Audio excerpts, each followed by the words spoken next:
Assalamualaikum warahmatullahi wabarakatuh.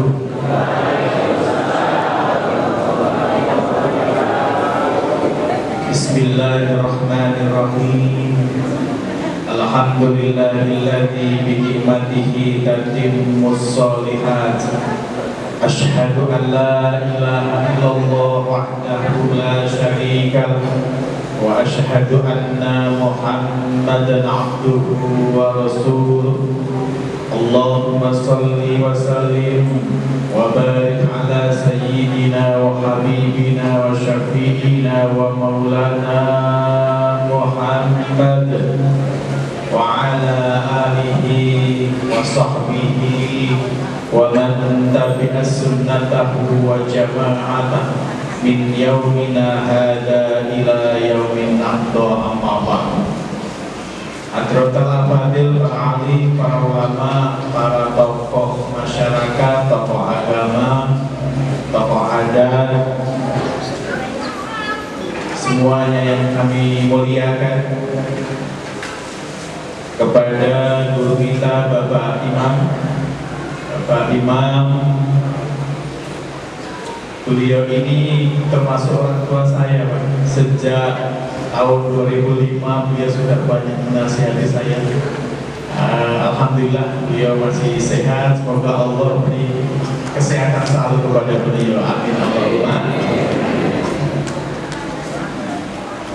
Spesial salam penghormatan saya tujukan kepada semua yang hadir, para pencinta Rasulullah Shallallahu Alaihi Wasallam, ibu-ibu, bapak-bapak, hadirin, hadirat, muslimin, muslimat, mukminin, mukminat, muta'alimin, muta'alimat, rahimahullah. Bapak RT yang kami muliakan, Bapak Ketua yang hari ini tidak bisa hadir ya, semoga Allah beri kelancaran semuanya. Amin Allahumma. Alhamdulillah wa syukurillah, bahwasanya pada malam hari ini kita masih diberikan nikmat yang banyak oleh Allah Subhanahu wa taala. Betul apa betul? Salah satu nikmat karunia Allah yang diberikan kepada kita, bahwa pada malam hari ini kita bisa berkumpul, bisa hadir, bisa bertatap muka di tempat yang paling dicintai oleh Allah Subhanahu wa taala, yaitu masjid-masjidnya Allah Subhanahu wa taala. Semoga semangatnya kita memperingati Maulid Nabi ini, Allah jadikan kita ini orang-orang yang mulia dunia, mulia akhirat. Allahumma. Berkahnya Maulid Nabi ini Bapak Ibu, semoga semua yang hadir dipanjangkan usianya oleh Allah Subhanahu wa taala. Amin. Disehatkan badannya, dilapangkan rezekinya, disakinahkan rumah tangganya, disolih-solihahkan putra putrinya, dikabulkan segala hajat-hajatnya, dan diselamatkan dunia akhiratnya. Allahumma. Ini kalau saya lihat wajah-wajah bapak-bapak ini dari sebelah kanan teruskan sampai ke sana, sampai ibu-ibunya, sampai ke sini, sampai Bapak Imam lagi. Ini kayaknya wajah-wajah calon penghuni surga semuanya. Saya jadi teringat melihat wajah ini, teringat akan sabda Rasulullah Shallallahu Alaihi Wasallam yang termaktub di kitab Durratun Nasihin. Rasulullah Shallallahu Alaihi Wasallam menyampaikan, Innallaha ta'ala ja'ala bani Adam ala tamanin khisalin. Sesungguhnya Allah Subhanahu wa taala menjadikan anak keturunan Adam itu menjadi 8 kelompok. Minha arba'u li ahli jannah. 4 diantaranya adalah calon-calon atau ciri-ciri penghuni surga. Alhamdulillah. Saya sebutkan satu saja. Yang pertama adalah ciri-ciri penghuni surga menurut Rasulullah itu adalah wajhun malihun, wajah yang sumeh, wajah yang berseri-seri, wajah yang murah senyum. Alhamdulillah. Ini saya lihat masuk ke sini itu Pak, sudah terpesona masjidnya besar, kemudian bersih gitu ya. Bahkan yang uniknya masjid ini tidak ada papan pengumpulan dana. Ini bikin kusut. Kan kalau di masjid lain itu yang dibesar-besarkan pengumpulan dananya gitu ya. Ini seolah-olah takmirnya ingin menyampaikan, wahai para jamaah, kita khusus saja ibadah di masjid ini. Alhamdulillah. Ditambah wajahnya seneng-seneng semuanya. Sumek-sumek. Sumek itu bahasa Prancis, Pak. Mohon maaf. Nah, mudah-mudahan kita termasuk ahli surga. Amin Allahumma. Amin Allahumma. Ibu bapak yang saya muliakan, Rasulullah SAW itu lahir di bulan Rabiul Awal. Betul apa betul Ibu? Rabi dalam bahasa Arab ya. Rabi itu artinya musim semi, Pak. Awal itu artinya pertama. Jadi Rabiul Awal itu artinya musim semi pertama. Di bulan ketiga Muharram, di bulan ketiga Hijriah, pertama kan Muharram, terus Safar, terus Rabiul Awal. Dulu di Jazirah Arab, tradisinya ketika di bulan ketiga ini pohon-pohon buah sudah mulai mekar bunganya, musim semi. Nah, kemudian musim semi ini Bapak Ibu termasuk simbol kehidupan baru, di mana musim semi matahari banyak bersinar yang sebelumnya musim dingin. Jadi Bapak Ibu, negara yang jumlah musimnya lebih dari 2 itu terbaiknya adalah musim semi. Kayak di Jepang. Ibu sudah pernah ke Jepang belum? Bu? Bapak RT, mohon maaf, kalau di kampungnya saya, kampungnya sana-sana di Jawa, itu kalau dipanggil kok diam saja, tapi matanya melotot, RT. Jadi dipanggil tuh diem aja, tapi matanya melotot. Itu namanya ikan asin. Bu, aku dikatakan ikan asin, Ibu. Ibu pernah ke Jepang? Belum ya, sama. Di Jepang itu musim terindah adalah musim semi. Di musim semi inilah pohon-pohon yang tadinya gundul sudah menumbuhkan cabang-cabang baru. Di musim semi inilah tunas-tunas baru bermunculan, pucuk-pucuk bunga bermekaran sangat indah di pandang mata. Nah, di musim yang indah Allah turunkan manusia terindah, Sayyidil Alamina wa Khairul Bariyah, yaitu Nabi besar Muhammad Sallallahu Alaihi Wasallam. Seolah-olah Allah akan mengatakan kepada kita, saya sempurnakan keindahan musim semi ini dengan lahirnya manusia penuh cinta, yaitu baginda Nabi besar Muhammad Sallallahu Alaihi Wasallam. Rasulullah itu Bapak Ibu, dia kerjaannya Rasulullah itu hanya bagaimana umatnya itu tidak susah, bagaimana umatnya itu dia selamat, bisa bahagia, tidak hanya di dunia yang sementara, tapi juga di akhirat yang selama-lamanya. Rasulullah sangat cinta banget kepada kita. Suatu hari Rasulullah itu sedang duduk-duduk santai dengan istrinya yang bernama Aisyah. Rasulullah senang, dan ini ditangkap oleh Aisyah. Aisyah tahu benar bahwa Nabi ini sedang bahagia, sedang gembira, dan tidak ada beban dalam pikirannya.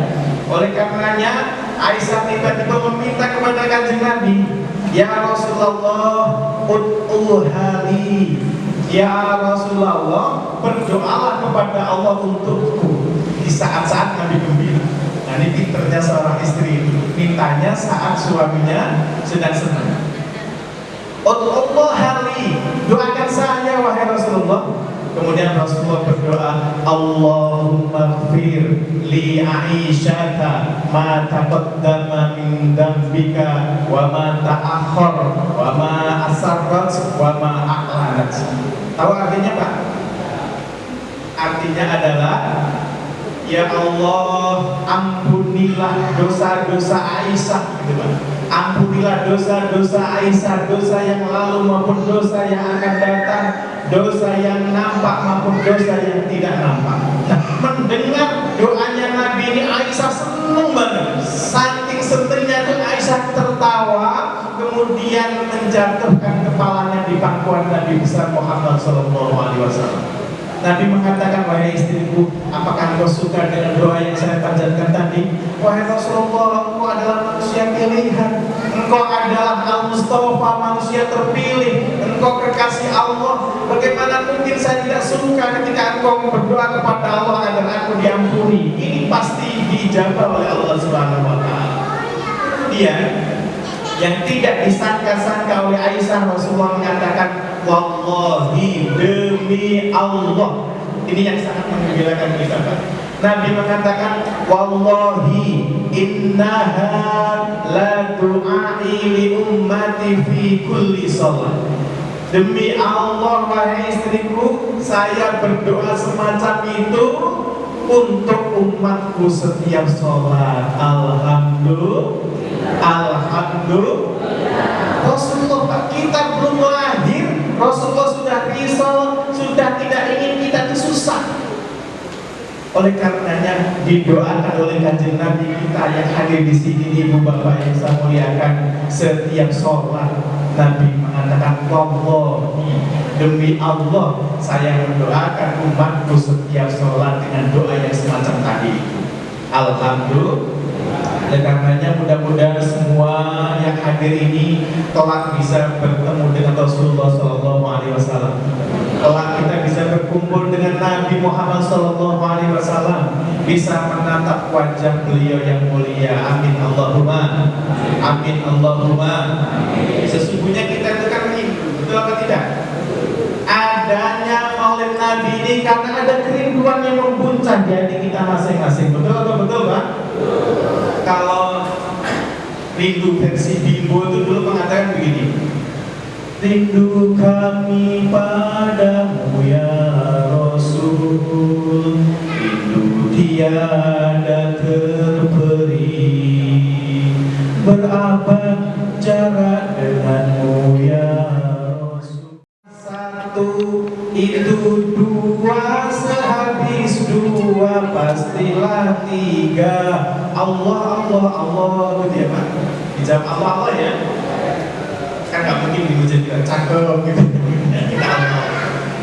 Setelah satu itu dua, sehabis dua pastilah tiga. Allah, Allah, Allah. Nabi Muhammad panutan kita untuk jalan menuju surga. Nabi Muhammad panutan kita untuk jalan menuju surga. Salatullah salamullah ala toha rasulillah. Salatullah salamullah ala yasin habibillah. Ala yasin habibillah. Di lobi makan kue serabi dibawa dari kota. Allah, Allah, Allah. Di lobi makan kue serabi dibawa dari kota. Allah, Allah, Allah. Dengan peringatan Maulid Nabi, semoga tambah keimanan kita. Dengan peringatan Maulid Nabi, semoga tambah keimanan kita. Salam semuanya. Salatullah salamullah ala toha rasulillah. Salatullah salamullah ala yasin habibillah. Ala yasin habibillah. Wassalamualaikum Muhammad. Ibu bapak yang saya muliakan, dulu banget di dunia ini ada orang bernama Abu Lahab. Abu Lahab ini seumur umur tidak ada kebaikannya, bapak ibu. Dia membenci Rasulullah. Tidak hanya membenci, Abu Lahab ini memusuhi Nabi, menyakiti Nabi, bahkan berusaha terus untuk mencelakakan Nabi Muhammad SAW.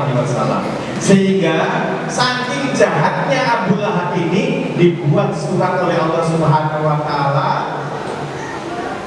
di dalam Al-Quran agar bisa dibuat pelajaran oleh manusia selanjutnya bahwa Abu Lahab yang jahat itu dimasukkan neraka selama-lamanya. Abu Lahab masuk neraka berapa hari Pak? Selama-lamanya. Tetapi anehnya Abu Lahab ini setiap hari Senin didispensasi, tidak disiksa. Abu Lahab ini setiap Senin keluar dari jari-jarinya itu air yang sangat dingin dan sangat menyegarkan sehingga Abu Lahab bisa meminumnya. Setiap hari Senin Abu Lahab tidak disiksa, setiap hari Senin didispensasi. Loh, apa nih Pak Amin kok bisa hebat kayak apa amalannya? Selidik punya selidik Bapak Ibu, ternyata Abu Lahab ini sangat gembira menyambut kelahiran Nabi besar Muhammad SAW. Jadi dulu ketika Suhaibah budaknya menyampaikan, ya Tuhan, keponakan Tuhan sudah lahir. Keponakan saya yang mana? Keponakan Tuhan, anaknya Aminah. Iya Tuhan. Dia saking gembiranya sampai loncat-loncat, dan Suhaibah itu budaknya langsung dimerdekakan. Setelah itu saking senangnya dengan lahirnya Nabi Muhammad, Abu Lahab syukuran, kalau bahasa kita itu syukuran. Dalam sebuah riwayat menyembelih unta 20 ekor. Ini harusnya Masjid Baitul Ma'mur itu kalau menyambut kelahiran Nabi, nyembelihnya 20 ekor sapi. Itu luar biasa Tuhan itu. Nah, gara-gara senang dengan lahirnya Nabi besar Muhammad Sallallahu Alaihi Wasallam, dia tidak disiksa setiap hari Seninnya. Hanya satu dalam hidupnya kebaikannya itu, senang terhadap lahirnya Nabi besar Muhammad Sallallahu Alaihi Wasallam. Nah, kita yang hadir di sini nih senang kepada lahirnya Nabi Muhammad setiap saat, setiap tahun, setiap bulan. Insya Allah kita semua akan terbebas dari neraka selama-lamanya. Amin ya Rabbal, amin ya Rabbal.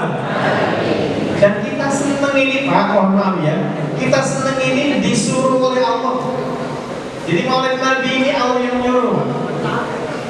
Pak Amin mana dari di surat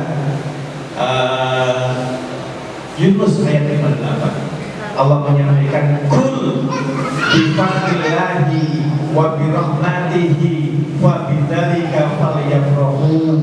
Katakanlah dengan karunia Allah, dengan rahmat Allah, wabidzalika, dengan yang demikian itu yaitu karunia Allah dan rahmat Allah, falyafrahu, hendaklah mereka bergembira.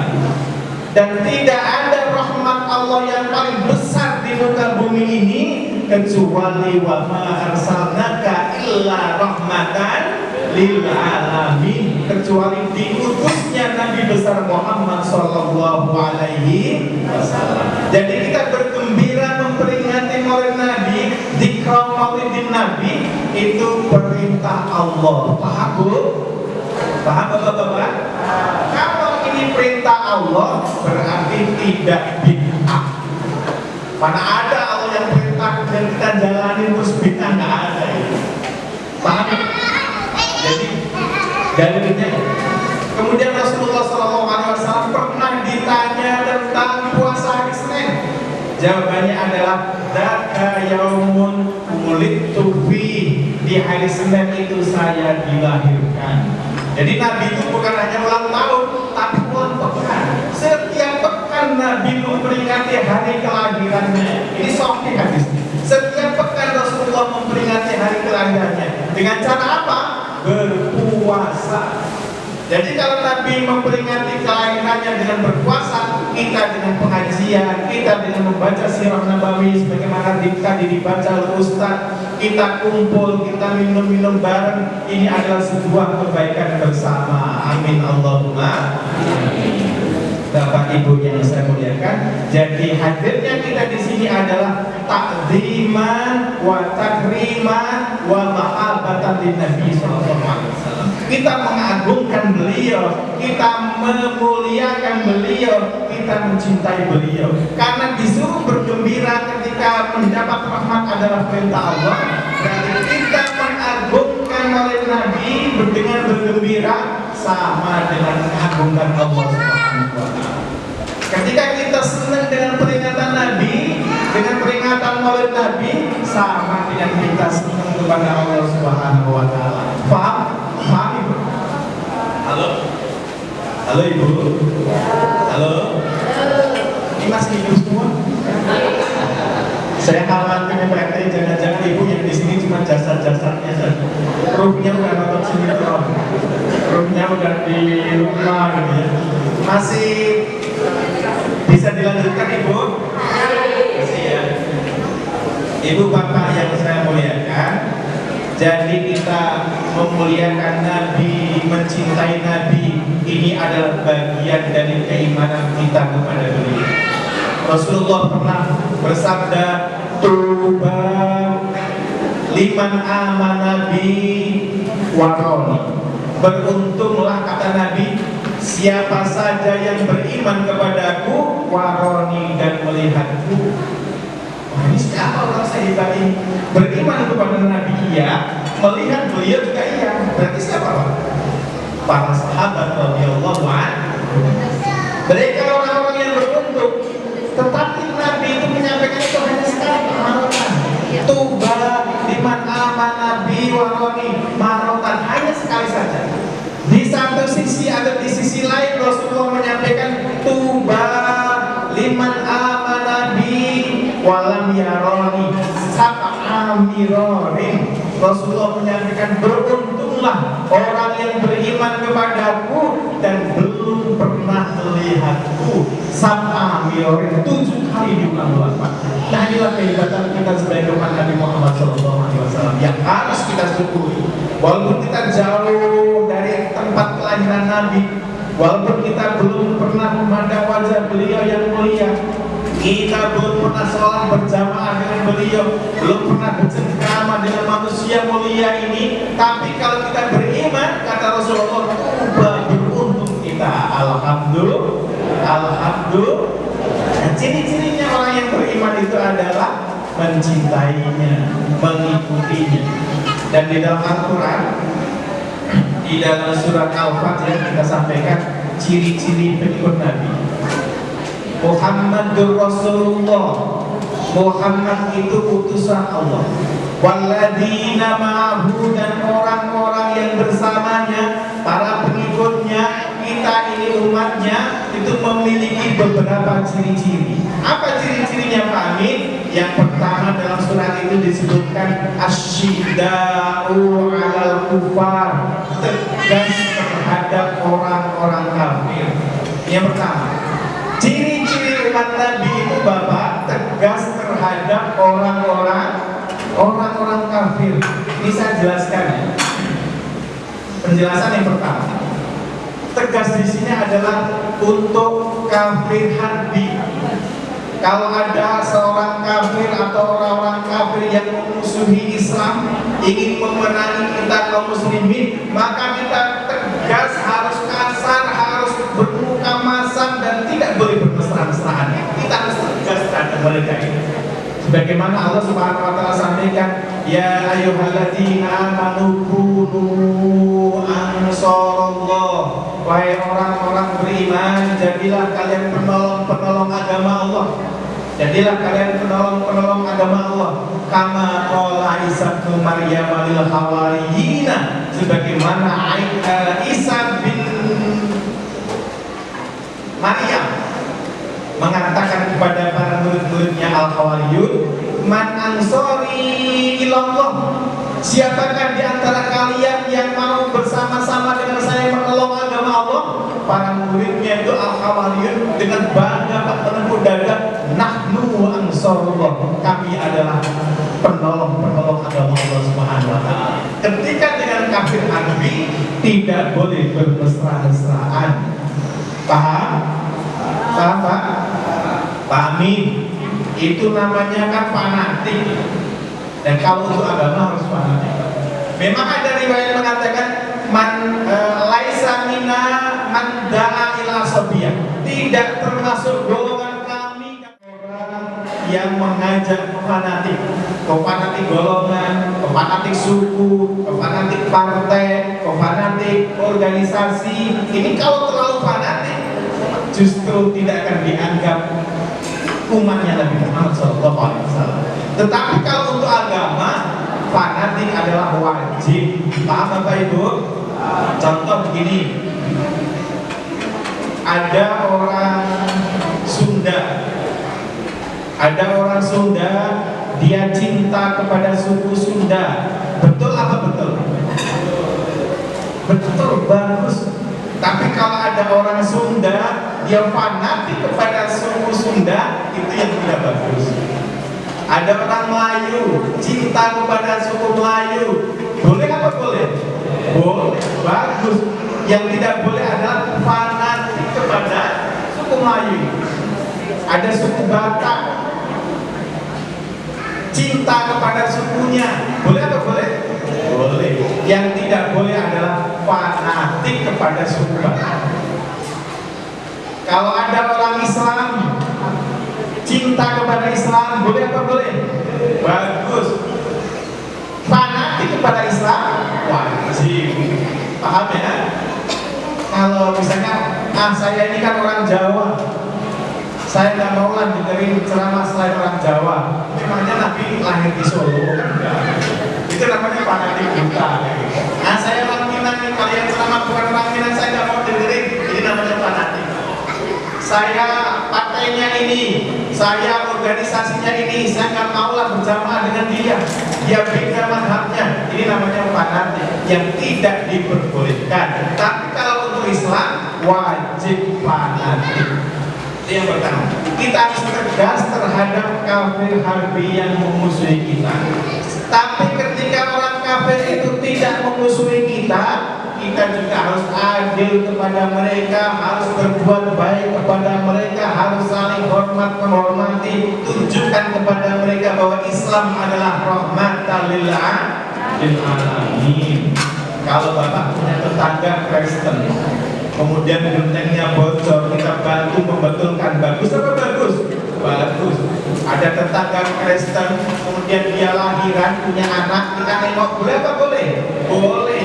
Sebatas lakum dinuhum. Tapi kalau sudah mengucapkan selamat hari Natal, selamat hari Waisak, nah ini sudah tidak diperbolehkan lagi. Ranahnya sudah beda, paham ya? Kita tidak boleh saling menghina. Karena kalau kita menghina mereka, mereka akan menghina kita. Kita menghina Tuhan mereka, Tuhan kita akan dihina oleh mereka. Selama mereka baik-baik saja, kita juga harus baik-baik saja. Bapak Ibu yang saya muliakan, dulu ada kisah, ada cerita bergurau, tetapi agak keterlaluan. Jadi ada kawan, satu pendeta, satu ustaz. Dia dalam acara bersama di kota besar. Nah, ketika sedang nyetop bisnya berhenti, kemudian pendetanya naik duluan, ustadznya naik dengan kaki kanan terlebih dahulu, kemudian membaca Bismillah, itu ustadznya. Ketika sudah duduk di jok yang sama, pendetanya bilang, Ustadz, ini bukan Bismillah, ini itu Bismillah, kata pendetanya. Nah, bis itu berjalan sesuai tujuannya. Pas berjalan itu tiba-tiba mendung, kemudian petir menyambar di mana-mana, angin luar biasa kencengnya. Ketika melihat petir itu, sang pendeta bilang haleluya, kan gitu. Ustaz yang bilang, pendeta, itu bukan haleluya, itu halilintar. Nah, inilah kalau kita saling menghujat jadinya kayak gitu. Nah, ketika walaupun beda agama tetapi dia tidak memusuhi kita, wajib bagi kita untuk berbuat baik dan berbuat adil. Paham ya Pak ya? Itu yang pertama. Yang kedua, maksudnya asyiddau alal kufar adalah kita memiliki prinsip-prinsip keimanan yang jelas. Sekali la ilaha illallah, selamanya sampai mati tetap la ilaha illallah. Sekali Islam, selamanya tetap Islam. Dan kita yakini Islam adalah agama yang paling benar. Saya sedih, mungkin bapak-bapak juga sudah tahu. Beberapa waktu yang lalu dunia maya menyebutkan kesalahan jenderal yang mengatakan bahwa semua agama benar, semua agama baik, jangan fanatik, kan gitu. Ini bahaya. Kalau bagi kita ini kan lah fanatisan kalau ya umurnya. Tapi kalau bagi anak-anak itu mendengar semua agama baik, semua agama sama, tujuannya kan menyembah Tuhan yang satu, itu bahaya.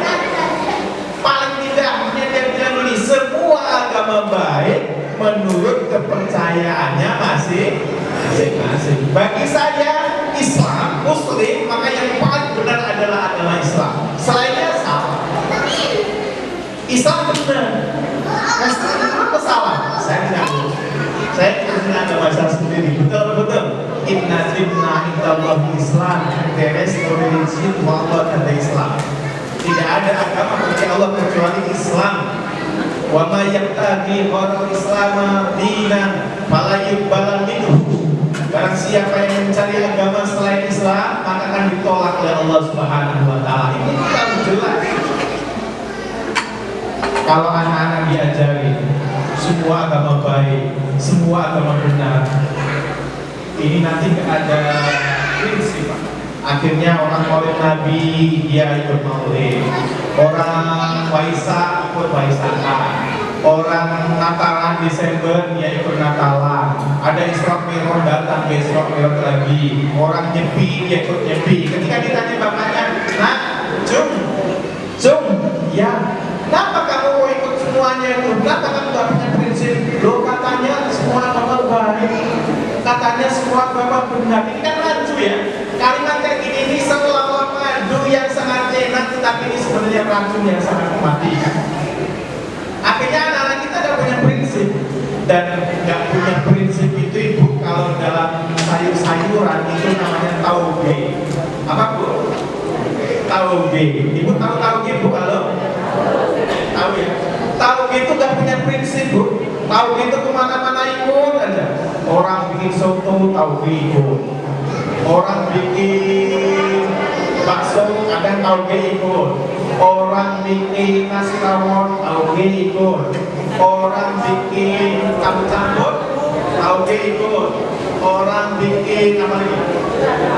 Gado-gado tauge ikut, orang bikin tahu sumpol itu tauge ikut.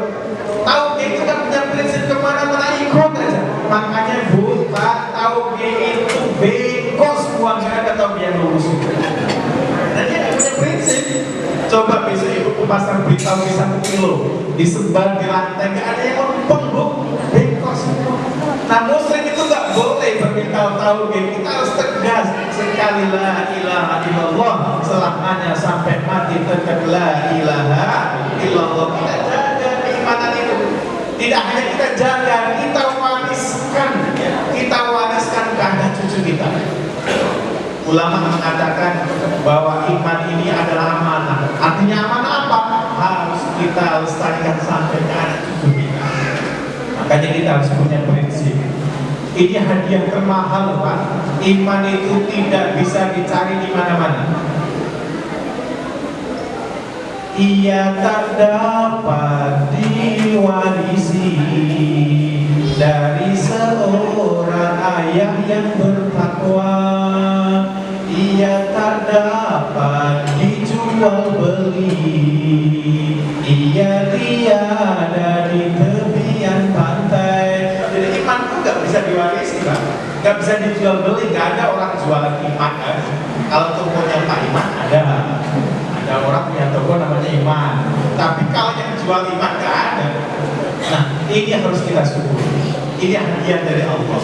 Makanya nanti itu Pak, ada yang di surga itu, ada bapaknya masuk surga, anaknya di neraka. Ada gak? Ada. Siapa itu? Contohnya adalah Nabi Nuh alaihissalam. Nabi Nuh itu iman, ulul azmi, dakwahnya luar biasa ya. Tapi kan anaknya kafir, sehingga Nabi Nuh di surga, anaknya di neraka. Ada lagi yang anaknya di surga, bapaknya di neraka. Siapa? Nabi Ibrahim alaihissalam. Nabi Ibrahim. Ada lagi yang istrinya di surga, suaminya di neraka. Siapa, Bu? Asia, istrinya Fir'aun. Ini surga, solih gitu. Kemudian Fir'aun di neraka selama-lamanya. Ada lagi yang suaminya di surga, istrinya di neraka. Siapa? Nabi Lut. Nabi Lut itu soleh, istrinya kurang ajar. Yang lebih parah lagi, Pak, ada yang suaminya di neraka, istrinya di neraka juga. Siapa? Abu Lahab yang kita ceritakan tadi. Jadi kalau di Tebu itu Pak, ada suaminya jahat, istrinya juga jahat, itu berarti golongan tabat siada ya. Golongan tabat ya. Ada lagi yang suaminya di surga, istrinya di surga, anaknya di surga, cucunya di surga, pengikutnya di surga, semuanya insya Allah, yaitu Nabi besar Muhammad Sallallahu Alaihi Wasallam. Ibu bapak yang saya muliakan, oleh karenanya asyidda wal kufar, tegas terhadap orang-orang kafir. Pastikan prinsip ini kita serahkan, tersampaikan ke anak cucu kita. Bapak ibu yang saya muliakan, kenapa ini saya sampaikan Bapak ibu? Karena sesungguhnya kesuksesan sejati orang tua itu, kesuksesan sejati orang tua itu adalah manakala nanti kita sudah meninggal dunia, terus anak cucu kita itu bisa berdoa, Allahumma firli wali walidayya warhamhuma kama rabbayani shaghira. Itu baru orang tua sukses, betul atau tidak? Itu baru orang tua sukses yang luar biasa. Kalau masalah rezeki, Allah sudah tanggung semua. Rezeki anak kita Allah sudah kasih, sudah jamin. Rezeki cucu kita juga sudah ditentukan oleh Allah Subhanahu wa Ta'ala. Tetapi kalau masalah keimanan, belum tentu. Yang anak Nabi tadi, yang keluarganya Nabi juga tidak beriman. Oleh karenanya, pastikan bahwa kita adalah tegas terhadap orang-orang kafir, tegas terhadap prinsip-prinsip keimanan. Insya Allah sebentar lagi ya Bu, kita poin-poinnya aja, mudah-mudahan 5 menit tersampaikan. Yang pertama asyidda wal kufar. Yang kedua adalah ruhama'u bainahum. Kalau tadi itu tegas terhadap orang kafir, maka ruhama'u bainahum, kasih sayang kepada sesama muslim, kasih sayang kepada sesama orang-orang yang beriman. Jadi Ibu Bapak, kita ini adalah saudara, betul apa tidak? Innamal mu'minuna ikhwah. Sesungguhnya orang-orang mukmin itu bersaudara. Di surat Al-Hujurat ayat 10. Dalam bahasa Arab, untuk menyebut saudara itu ada dua macam, Pak. Pertama, ikhwanun, itu bersaudara kita. Yang kedua, ikhwatun, itu sama-sama saudara. Di mana perbedaannya, Pak Amin? Perbedaannya, kalau ikhwanun itu artinya saudara seperjuangan, saudara sejawat. Kayak di Mesir itu ada namanya organisasi Ikhwanul Muslimin, kan gitu ya. Ikhwan, saudara seperjuangan. Tapi kalau ikhwatun itu artinya saudara kandung. Jadi Allah Subhanahu wa Ta'ala itu mengumpamakan muslim dengan muslim, mukmin dengan mukmin itu pakai ikhwan, bukan pakai ikhwan. Bukan innamal mu'minuna ikhwan, tapi innamal mu'minuna ikhwan. Sesungguhnya mukmin dengan mukmin adalah saudara sekandung, pantang bercerai-berai, pantang kita pecah belah. Beda pendapat boleh, tapi bercerai-berai jangan. Setuju? Jangan sampai kita beda partai bercerai-berai. Jangan sampai kita ini beda organisasi bercerai-berai. Jangan. Kita adalah saudara. Dan siapa yang paling hebat di antara kita yang hadir di sini ini? Yang paling hebat di antara kita adalah yang bertakwa kepada Allah Subhanahu wa Ta'ala. Ini bertakwa kepada Allah Subhanahu wa Ta'ala. Inna akramakum indallahi atqakum. Di antara kita siapa yang paling baik menurut Allah Subhanahu wa taala? Yang paling baik adalah yang senantiasa mengusahakan perbaikan ketakwaannya kepada Allah Subhanahu wa taala. Jadi besok kalau misalnya harus ada beda pendapat dengan sesama muslim, tahan. Jangan sampai kita bertengkar. Sabar syukur itulah sabar. Jangan berdebat, sabar saja. Dulu tuh ada kisah Pak Ibu, suami istri itu laki-lakinya namanya Ibnu Khattab. Ibnu Khattab itu wajahnya jelek. Ditakdirkan oleh Allah tuh punya wajah jelek, paling jelek satu kampung tuh Ibnu Khattab. Tetapi biiznillah dengan izin Allah itu Ibnu Khattab ini punya istri yang sangat cantik, punya istri jelita luar biasa mempesona, pokoknya cantik banget Pak, kayak bidadari keluar dari Kondulen, pokoknya cantik luar biasa. Nah saking senengnya Ibnu Khattab itu Pak punya istri yang sangat jelita, istrinya tuh dipandangi tiap hari Bu, lagi masak dilihat, lagi nyuci dilihat, lagi gosok ditemenin, lagi apa namanya itu nyapu di halaman dilihat. Kemudian istrinya bilang, Bang, abang ini kenapa sih? Kok saya dilihatin terus kayak nggak pernah lihat saja? Saya kan istri abang tiap hari ketemu. Kemudian Muhammad mengatakan, wahai saya itu bersyukur sekali kepada Allah Subhanahu wa taala. Saya punya wajah jelek kayak gini, tetapi Allah kasih saya istri yang jelita seperti itu. Jelita sekali kok, makanya saya pandangi kamu terus setiap hari. Tiba-tiba istrinya ngomong begini, Bu, Bang, besok kita akan masuk surga bersama-sama. Akhirnya itu loh, kok kamu tahu kita mau masuk surga bersama-sama? Karena kata istrinya itu, kamu bersyukur kepada Allah setiap hari memiliki istri yang cantik seperti saya. Sementara saya yang cantik, jelita, yang jadi rebutan orang lain dulu sebelum menikah, sabar punya suami jelek kayak kamu. Istrinya bersabar, suaminya bersyukur, dua-duanya masuk surga. Alhamdulillah. Maka ketika sesama muslim ada perbedaan, jangan dibesar-besarkan, cari bersamaannya. Masjid ini, Masjid Baitul Makmur, ini bisa berdiri kokoh ini karena bahannya beda-beda, betul-betul. Ada besi, ini bahkan besinya kan apa nih? Saya yakin ini walaupun saya nggak ikut bangun, ini ditiangi dalamnya besi. Ya kenapa? Ada besi, ada batu bata, ada semen, gitu ya, ada air. Mereka bersatu, beda-beda, menyebabkan masjid ini kokoh.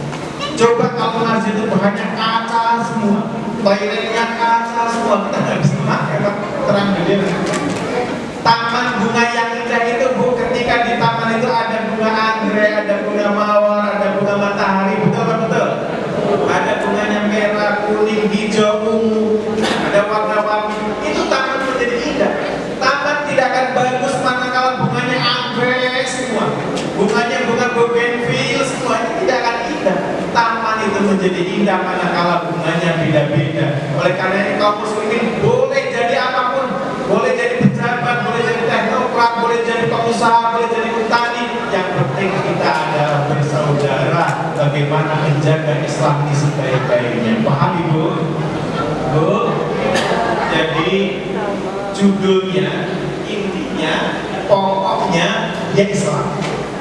Dari manapun dia datang, walaupun dia suku Sunda, walaupun dia suku Minang, walaupun dia orang Melayu, walaupun dia orang Batak, kalau dia mengucapkan asyhadu alla ilaha illallah wa asyhadu anna Muhammadar Rasulullah, maka dia adalah saudara kita. Makanya saya senang banget di sini Ibu Bapak, suku saya tidak merasa sebagai tamu di sini. Saya merasa sedang berbicara di tengah saudara-saudara muslim saya. Kayaknya kita nyata aja, betul Pak? Kita adalah saudara kandung, bahkan tadi sudah saya sampaikan. Bapak Ibu yang saya muliakan.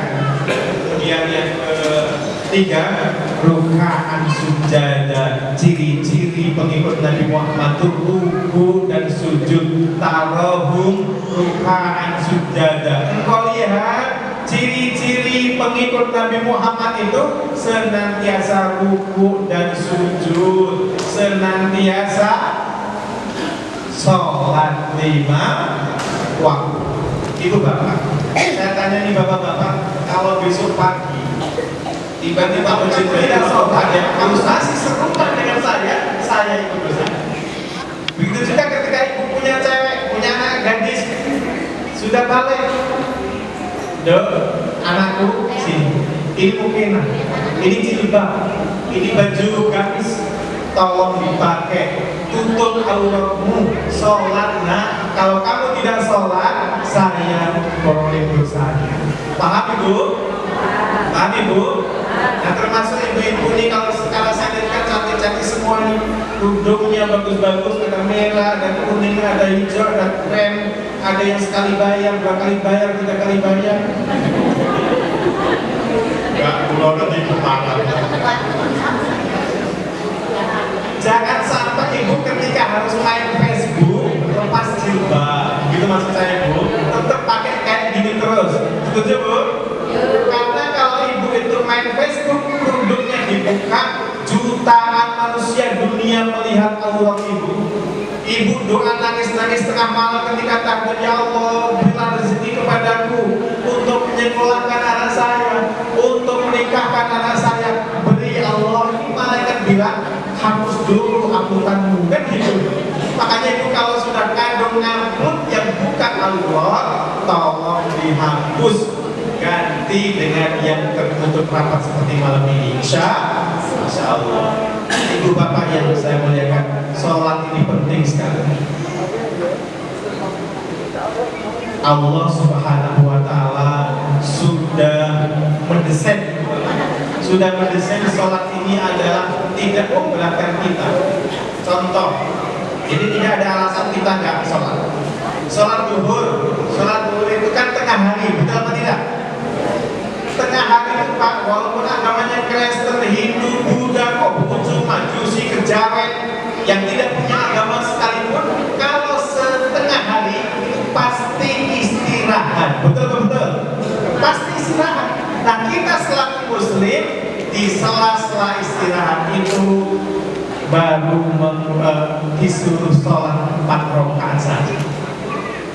Kemudian asar itu kira-kira jam 4, ini memang agak cepet kalau sekarang, biasanya jam 4-an. Nah kita kerja di kantor berapa jam? 8 jam kan? Di kantor di mana-mana 8 jam. Kalau kita berangkat jam 8, berarti jam 9, 10, 11, 12, 1, 2, 3, 4 kerja sudah selesai. Kita saatnya sholat asar, tidak mengurangi produktivitas kita. Allah sudah desain kayak gitu. Misalnya maghrib, apalagi maghrib kita sudah sampai rumah, sudah mandi, sudah bercengkrama dengan anak istri, dengan saudara, kita maghrib sholat. Dan Allah itu bijaksana, Allah gak mendolim. Allah tahu kita beraktivitas dari pagi sampai sore, lelah, capek. Makanya sholat maghrib disarankan hanya 3 rakaat saja. Ini kurang apa juga? Kemudian isya waktunya sangat panjang. Ketika subuh pun kita masih ngantuk. Kita kan kalau bangun tidur kan tidak langsung loncat ya Pak. Itu bahasanya sini apa? Masih ngantuk, tapi kalau tidur dan masih ngantuk itu bahasa sini apa? Kalau bahasanya saya itu kriit masih mayo apa? Karena kita masih ngantuk, Allah sangat adil, Allah sangat baik kepada kita. Sholat subuh hanya 2 rakaat saja. Dan sholat subuh misalnya kita kantor belum buka, pasar masih sepi, mau ke kebun masih dingin, pabrik juga belum buka, tidak ada alasan untuk tidak sholat subuh. Paham Pak, Bu? Ini penting banget. Terus saya tanya ini Bapak Ibu, kalau semisal di Tebo ini ada orang bisa angkat besi 300 kilo tanpa kuda-kuda, biasanya kan kuda-kuda dulu berangkat. Ini misalnya ada orang bisa angkat besi 300 kilo tanpa kuda-kuda, itu orang kuat apa tidak? Orang kuat ya, kita pasti mengatakan itu orang kuat. Tetapi di hadapan bisa angkat besi 300 kilo tanpa kuda-kuda bisa ngangkat. Akan tetapi ketika pagi hari, ketika sholat subuh, waktu subuh, dia tidak bisa mengangkat kedua tangannya untuk takbiratul ihram. Ini manusia lemah di hadapan Allah Subhanahu wa taala. Lemah, walaupun dia bisa mengangkat besi 300 kilo untuk takbiratul ihram, nggak mampu, lemah. Walaupun ada jenderal polisi, baloknya banyak ini di pundaknya, di dadanya, di tangan banyak, tetapi waktu subuh dia tidak mampu menyingkirkan selimutnya. Itu polisi lemah, tentara lemah itu di hadapan Allah Subhanahu wa taala. Boleh? Jangan-jangan dilaporkan. Enggak ya. Ini soalnya sholat itu kalau bukan agama enggak kalau ditinggalkan. Masjid aja kita marah kenapa? Ini harus dijaga sholat ini luar biasa. Nah, itu apa yang saya muliakan dan kita sudah itu waktunya sudah 1, 2, 3, kemudian yang keempat saja, langsung yang keempat. Pertama, salah jaringan asyidda wal kufar Muhammad ubainahum tarohum sujadain yaktahuna fadlan minallahi wa ridwana. Ciri-ciri umat Nabi Muhammad, ciri-ciri pengikutnya Nabi Muhammad mencari rezeki Allah, mencari karunia Allah yang Allah ridhoi. Jadi yang diminum yang Allah ridho, yang dimakan yang Allah ridho. Sebelum melakukan kegiatan bisnis, ini kira-kira Allah ridho enggak ya saya melakukan kayak gini? Oh, saya melakukan kayak gini untuk menjemput rezeki saya, kira-kira Allah ridho apa tidak? Nah, ini harus kita perhatikan ciri-ciri umat Nabi Muhammad. Allah ridho apa tidak? Dan dalam Al-Quran Allah memberikan perumpamaan, wa mal hayatud dunya illa la'ibun walahun. Sesungguhnya kehidupan dunia itu adalah permainan dan senda gurau. Betul atau betul? Dunia ini permainan saja, Pak. Nah, apa ciri-cirinya permainan itu, Pak Amin? Ciri-ciri permainan itu adalah waktunya tidak lama. Tidak ada yang main terus-menerus. Betul atau betul? Saya tanya coba bapak-bapak yang penggemar sepak bola, Messi, Ronaldo, Muhammad Saleh, ya, Muhammad Salah. Nah, itu mereka kan jago-jago main bola. Kenapa mereka nggak ada yang bawa HP? Kira-kira, kenapa mereka nggak bawa HP? Karena waktunya sebentar. Karena waktunya cuma 90 menit. Coba kalau main sepak bola waktunya 4 hari bawa HP mereka. Nah, sama Pak, kita itu juga demikian. Kita dunia nih Pak, lapangan kita tuh luas, dikasih oleh Allah, permainan kita terserah. Kalau bahasanya kita begini, silakan kalian bermain di bidang pertanian, bermainlah di bidang pertanian, silakan bermain, tapi waktunya tidak lama. Silakan kalian bermain di bidang pertanian, dengan bermainnya kamu di bidang pertanian, kamu akhirnya jadi punya sawah berhektar-hektar, jadi punya kebun berhektar-hektar, kamu bisa punya rumah, punya kendaraan, gara-gara kamu main-main di bidang pertanian. Boleh saja. Tetapi ketika malaikat Israel datang, ketika malaikat maut datang, dia seolah-olah mengatakan begini, wahai petani sukses, kamu di dunia ini telah bermain-main dengan pertanian, kamu di dunia ini telah bermain-main dengan perkebunan. Hari ini permainanmu selesai. Permainanmu di bidang pertanian sudah selesai. Tanah yang berhektar-hektar bersertifikat itu sudah bukan punya kamu lagi. Hasil dari pertanianmu itu rumah, megah, mobil dan sebagainya sudah bukan punya kamu lagi. Permainanmu sudah selesai, tinggal mempertanggungjawabkan kepada Allah Subhanahu wa taala. Apa yang kemarin dilakukan? Kalian boleh bermain di bidang politik. Karena kalian bermain di bidang politik, akhirnya kalian jadi bupati, akhirnya kalian jadi gubernur, jadi menteri, jadi presiden. Tapi kalau malaikat maut sudah datang, dia bilang, wahai politikus kulung, permainanmu sudah selesai. Gara-gara kamu bermain-main di bidang politik, kamu jadi bupati, kamu jadi DPR, kamu jadi menteri. Sekarang permainannya sudah selesai. Tinggal mempertanggungjawabkan kepada Allah Subhanahu wa taala. Apakah permainan kemarin curang? Apakah permainan kemarin itu menjegal kawan, menginjak lawan, tidak baikkan sama tetangga dan sebagainya? Termasuk yang ada di sini yang terpilih berpolitik, apakah pilihannya jadi beda ketika ada serangan pajak? Nah, itu nanti permainannya sudah selesai. Dipertanggungjawabkan oleh Allah Subhanahu wa taala. Kalian boleh bermain-main di bidang bisnis. Gara-gara kamu bermain-main di dunia ini di bidang bisnis, kamu punya ruko di mana-mana, punya hotel di setiap kota, punya apartemen di setiap kota, punya banyak hal. Dan ketika malaikat maut sudah datang, wahai pebisnis ulung, kamu telah selesai permainannya. Saatnya kamu mempertanggungjawabkan. Kan ada bos Indomaret yang tiba-tiba meninggal tuh, dan mereka tidak dibawa semuanya. Kalau bahasanya dari Sulaiman, orang kaya mati, orang miskin mati, raja-raja mati, rakyat biasa mati, semua pergi menghadap Ilahi. Dunia yang dicari takkan dibawa pergi. Dunia yang dicari takkan dibawa mati. Betul. Adakah orang Tebo Tengah sini yang orangnya kaya-kaya, mobilnya bagus terus mati bawa spion? Yang mobil tidak dibawa, Pak.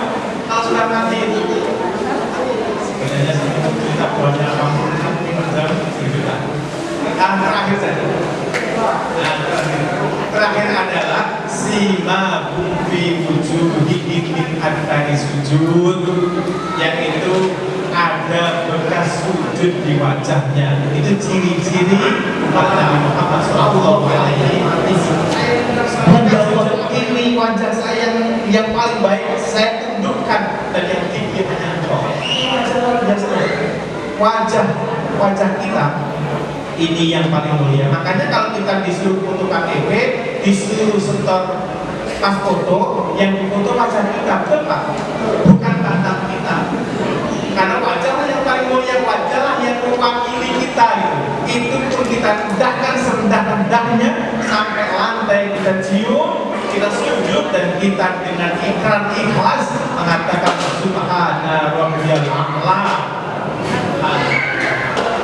Oleh karenanya Bapak Ibu yang sebenarnya nggak boleh sombong, betul.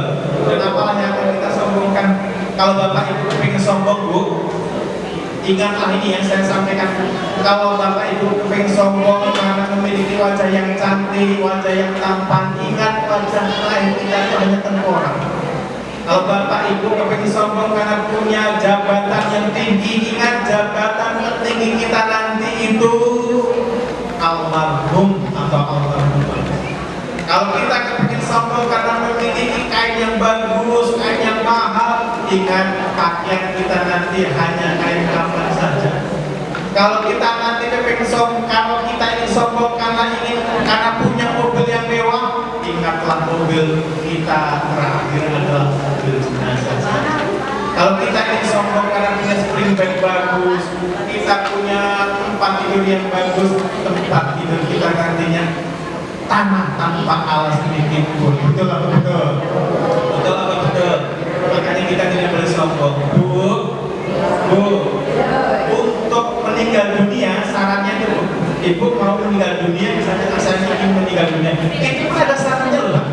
Bapak kepengen meninggal dunia, itu syaratnya. Salah satunya adalah calon jenazah ini yang mau meninggal dunia itu tidak boleh mandi sendiri.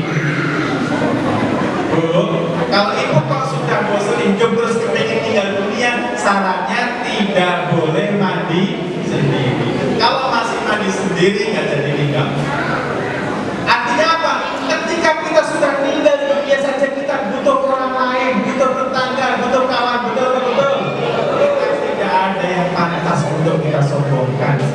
Dan dulu ketika Ibu? Allah menciptakan Nabi Adam, seluruh malaikat disuruh sujud, hanya iblis yang tidak mau sujud. Allah berfirman, hai iblis, apa yang menghalangimu sehingga kau tidak mau bersujud dengan apa yang saya ciptakan? Kemudian iblis mengatakan, Anna khairum minhu, saya lebih baik daripada Adam.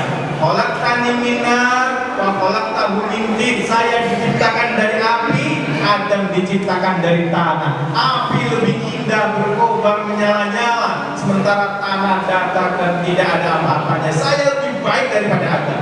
Nah, mendengar seperti ini, Allah berfirman, iblis, fahduj minha fa'innaka rajim. Iblis, ini surga, kamu sombong, keluar kamu dari surga dan kamu termasuk yang terkutuk. Iblis sudah berada di surga, Pak, sombong dikeluarkan. Apalagi bapak-bapak, ibu-ibu yang masih berada di tembok kok sombong, nggak bakalan masuk surga. Karena sombong hanyalah milik Allah Subhanahu wa Ta'ala. Ibu bapak yang saya muliakan, mungkin ini yang saya sampaikan karena waktunya sudah 1 jam lebih. Mudah-mudahan ini bermanfaat, dan yang paling penting kita bergembira. Semoga kita semuanya diakui umatnya Nabi besar Muhammad SAW. Selanjutnya kita semua mudah-mudahan menjadi mengakrabkan persaudaraan di antara kita acara malam hari ini. Terima kasih. Alhamdulillahirabbil alamin. Wassalamualaikum warahmatullahi wabarakatuh.